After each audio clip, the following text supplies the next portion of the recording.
you for this opportunity, for letting me come here.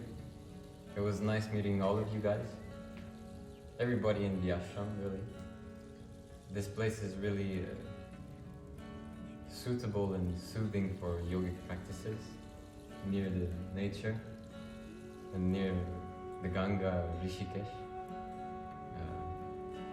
We've been through different sorts of dimensions of what yoga really is, the practices and the more inner aspect of what yoga is, which feels very much complete as a program, as an experience. So I'm very grateful for everything. Thank you, Swamiji. Thank you, everybody.